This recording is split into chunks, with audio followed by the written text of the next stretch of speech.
So welcome everyone, and again in this video we are going to talk about periodic Sturm-Liouville boundary value problem. Okay, so in the last video we talked about regular Sturm-Liouville boundary value problem, right? This is also a similar sort of thing, a little different.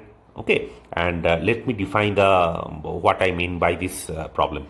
So basically again we have the same equation. So consider the problem. What is the problem? It is p y prime whole prime plus q y plus lambda ry equals to 0. Yeah. So this is the problem which we have. If you remember, we are assuming p q r to be c1. You don't need it to be, but let's just do it. It's not a problem. And p and r we will assume it to be positive in whatever the domain is, alpha beta, let's say in the interval which we are talking about, alpha beta. Yes, and the boundary data, and in this case you see what we are going to do is a little different. Since we are talking about periodic Sturm-Liouville boundary value problem, okay, what we will do is we will take p of a equals to p of b. Okay, this is the condition on p. Along with p and r positive, p is sufficiently smooth. P has to be equals to will be equal at AB means this is AB. Yeah? Let me just put it in A, comma B. AB. Is it okay?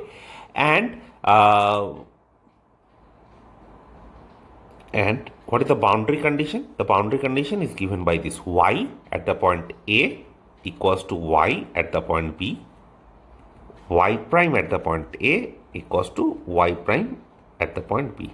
So you see, it's a beautiful condition, right? Basically saying that y and y prime at the point A is basically the same with y and y prime at the point B. So basically ya equals to yb, y prime A equals to y prime B. Yes, the position and the speed of the particle, let's say at the point A, yes, is same as the position and the speed of the particle at the point B. That's what it is saying. So basically it is coming back to this original configuration somehow. So that is this sort of problem is called periodic Sturm-Liouville boundary value problem. Okay. So what I am going to do is start by working out a problem, and then we'll look at some properties. Yes. Okay. So the first problem what we have is see, let's say this equation is there. So for the question is this, for lambda in R, okay, solve this equation. Solve y double prime plus lambda y equals to 0. Yes, and periodic conditions, right? So see, p equals to 1 here. It's p at the point A and p at the point B is same basically. So y at the point 0 equals to y at the point pi, and y prime at the point 0 is y prime at the point pi, right? That's your periodic condition. Yes. Now we want to solve this problem. Yes. What do you do? So first of all, case 1. Again, why I chose lambda to be r? Here the question is lambda to be r. You do not have to worry about c, right? Now, of course, you can think of c and all, but the thing is, again, we will prove our theorem, which will actually guarantee, like the last video we talked about, right? There also we have shown that the eigenvalues are going to be real. Here also the same sort of thing will happen. So you really do not want to worry about that. Okay, right? So what is the case 1? Case 1 is let lambda is 0. Okay, lambda 0 case. So in that case, y double prime equals to 0, and the solution that will imply what is y of x. The general solution will look like c1 times x plus c2, right? Now you see y0 equals to y pi. So basically c1 times 0 plus c2 equals to c1 times pi plus c2, right? So what does it give you? C2 is C1 pi plus C2. So that will give you C1 has to be 0. There is no other option. Okay. So that will give you C1 is 0. Now if C1 is 0, y prime at the point A equals to y prime at the B. What is y prime? Y prime now y of x, let's say, will look like C2 of C2. Y prime should be only C2, right? C2. Now that will satisfy y prime of 0 equals to y prime at the point pi, because it's a constant. Y prime is 0, so basically 0 function at the point 0, 0 function at the point pi is basically 0, right? So it's satisfied. So what are the eigenvalues in this case? So basically in that case it is basically any arbitrary eigenvalue, so it's one eigenfunction. Okay, so we can think of it as 1. You can take any other number. It's not about non-zero constant, basically you can take. So thus we can say that 0 is an eigenfunction, okay, and what is the eigenvalue, and the corresponding eigenvalue is basically any non-zero constant, and the corresponding eigenvalue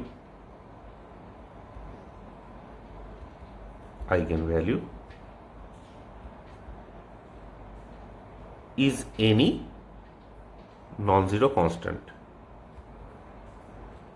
Is it okay? Yes. So simple, right?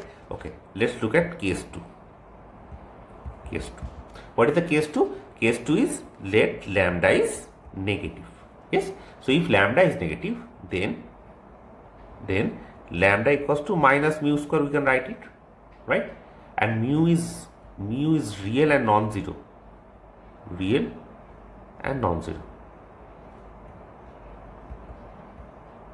Non-zero. Is it okay? Now if that is the case, then what's the general solution? Therefore the general solution is given by yx equals to, okay, so yx in this case looks like e power c1 times e power mu x plus c2 times e to the power minus mu x, right? And c1 c2 is in R. Yeah. Now given those boundary data, so please check this part. This is easy, so I am not doing this time. So the boundary data, if you incorporate it, that will imply c1 equals to c2 equals to 0. Is it okay? And hence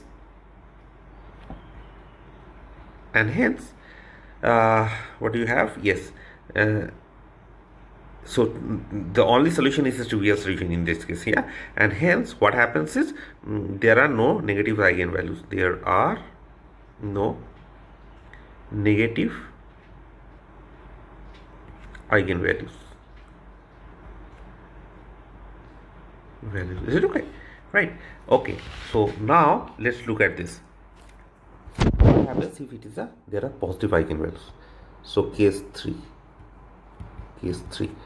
So let lambda positive, okay, then what do you have? Lambda is mu square, okay, mu is real and non-zero. Is it okay? And what is the general solution? The general solution is given by yx equals to some constant c1 times cosine mu x plus c2 times sine of mu x. Is it okay? Now y satisfies the boundary data. So y satisfies the boundary data.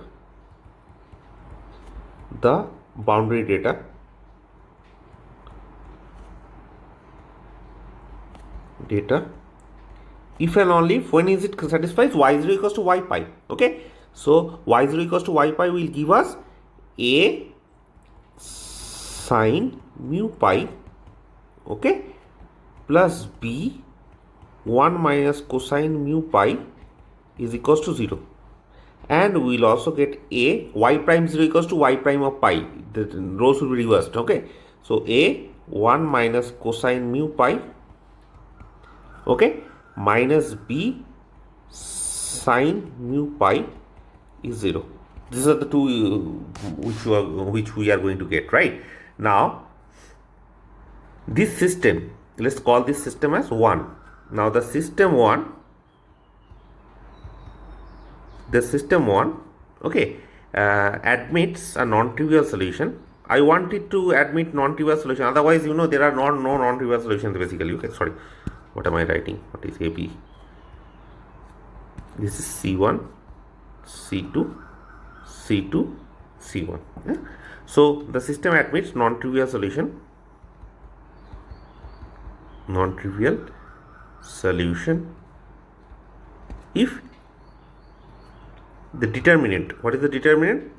Sine of mu pi 1 minus cosine mu pi and 1 minus cosine mu pi minus sine of mu pi, this is going to be 0. Yeah, that will imply that cosine of mu pi has to be equals to 1. That will imply that mu has to be equals to plus minus 2n. Is it okay? So n is in n. Yes.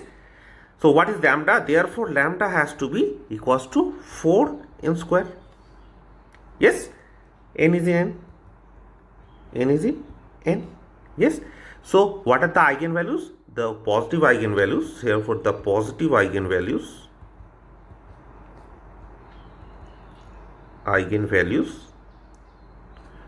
are 4n square. Okay. N is in n. And the corresponding eigenfunctions and the corresponding eigenfunctions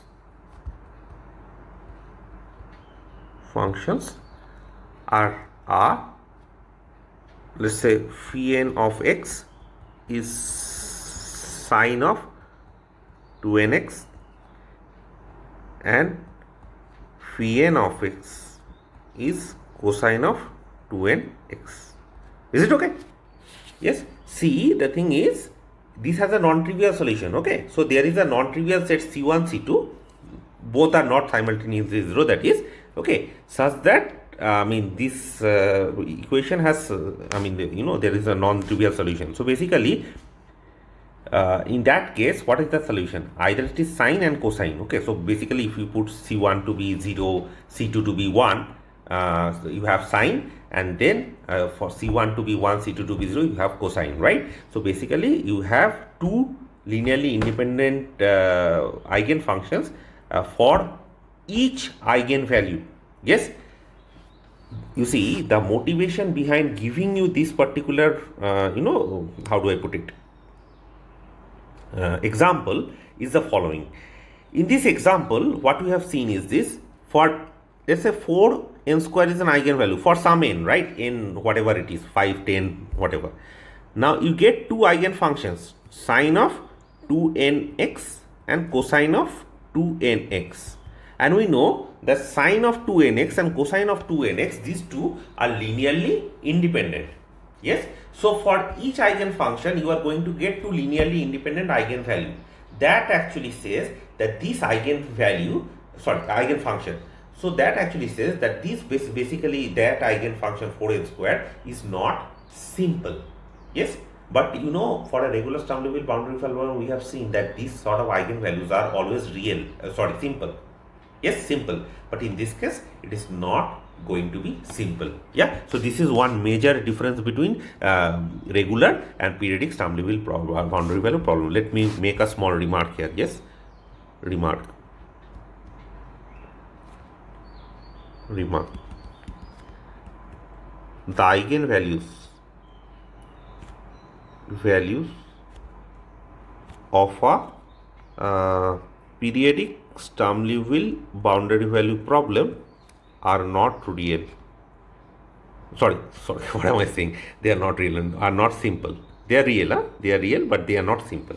Okay. Now the thing is, why they are real? That is also we need to understand. So basically, what I am going to do is this: I am going to write down a theorem with two parts. Okay. So the thing is, the eigenvalues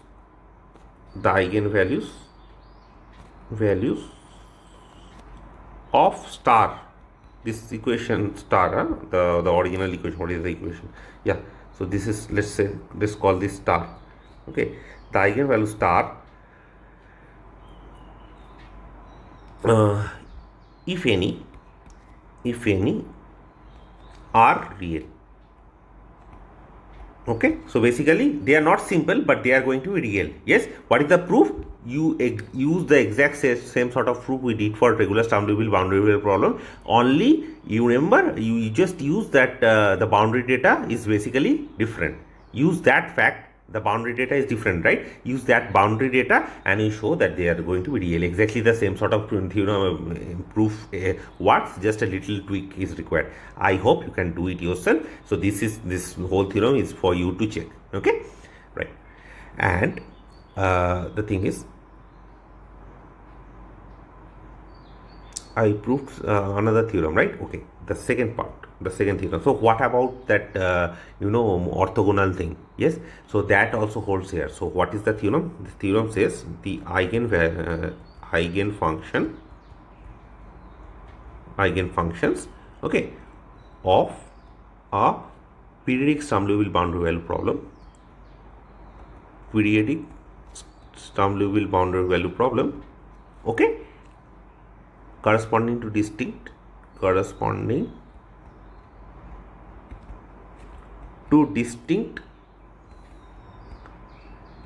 eigenvalues are orthogonal with respect to R in AB. Is it okay? So basically what I am trying to say is this. See, there are basic 3 theorems which we prove. The properties, yeah. Other than the existence, 3 theorems which we proved for the regular Sturm Liouville boundary value problem. The first one is the eigenvalues are going to be real. If they exist, they are real. So that holds for both regular and periodic. Yes. Okay. What about the orthogonality of distinct? So basically, let's say you have 2 distinct eigenvalues corresponding to that 2 distinct eigenfunctions. Yes. You can actually show that they are going to be orthogonal. You can show it for the regular or the periodic Sturm Liouville boundary value problem. Okay. Now, what about the other property, whether they are simple or not? This is, with this example we have shown that this is not true for periodic Sturm Liouville boundary value problem. Is it okay? Right. Now, another this thing theorem which we want to do. So this is about that theorem, existence theorem. Very, very important. Again, this is, again, we are not going to prove this theorem. If you want, you can just look it up in the Corrington book. Okay, so what does the theorem say? So basically,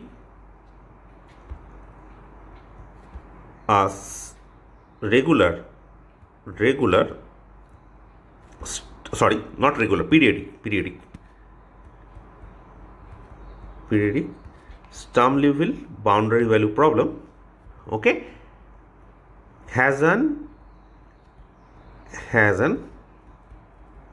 infinite sequence of eigenvalues. Okay, you see, you remember for periodic regular Sturm Liouville boundary value problem also we showed that there are like an infinite sequence of eigenvalues. Okay, here also the same thing, lambda n is in n. Okay, satisfying this particular property. So basically, you know that monotonicity property is also satisfied here. So basically, minus infinity, you can actually show that this goes on doing this thing. Lambda 1 is less than lambda 2. Yes. So there are at least 2 there, and then they may repeat themselves. So less than equal lambda 3, less than equal lambda n, less than equal, this goes on. And now the thing is, the first eigenvalue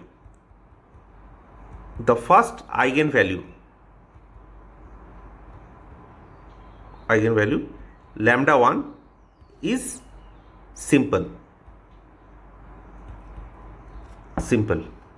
Okay, this is always true. The first eigenvalue lambda 1 is going to be simple. Okay, and the number of linear, and this the number of linearly independent Li, okay, eigenfunctions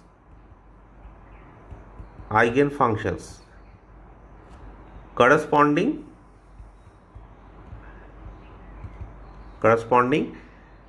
to any eigenvalue mu,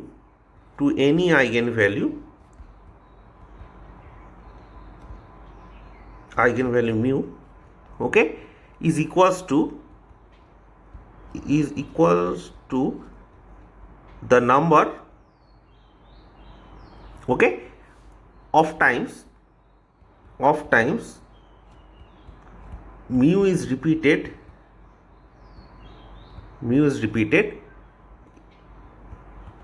in the above listing. See, this is different here. You remember, if you think about it, for the regular Sturm Liouville boundary value problem, this is like distinct: lambda 1 less than lambda less than lambda 2, which is less than lambda 3, which is less than lambda 4. It goes on like this, such that lambda s goes to infinity. That's what it was given there in the regular Sturm Liouville boundary value problem. Okay.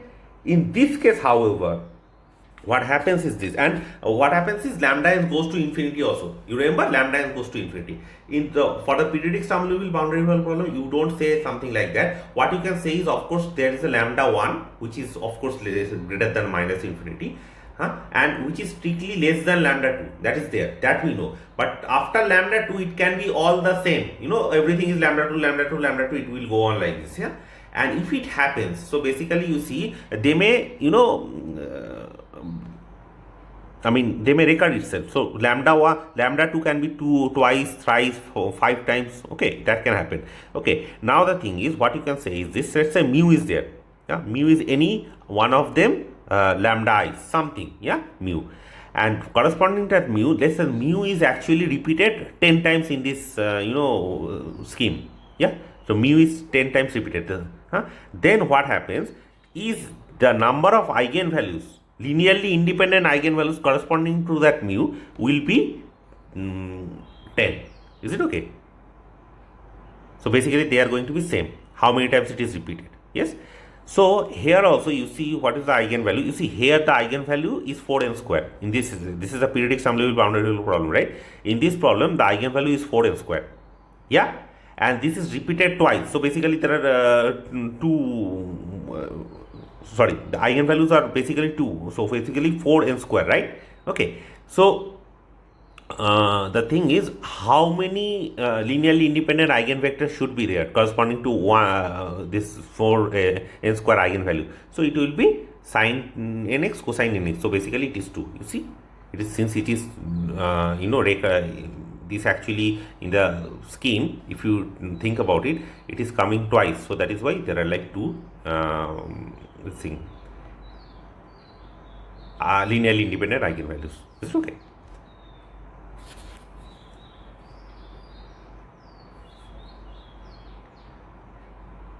Okay, so that is there. Now the thing is,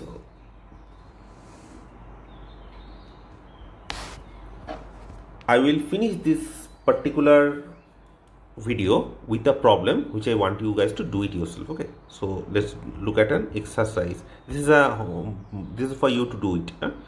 Y double prime plus lambda y equals to 0. Okay, y at the point pi equals to y at the point minus pi, and y prime at the point pi equals to y prime at the point minus pi. Okay, so this, what you want you to do is find the eigenvalues and eigenvectors. Eigenvalues and eigenvectors. Okay, right. So with this I am going to end this video.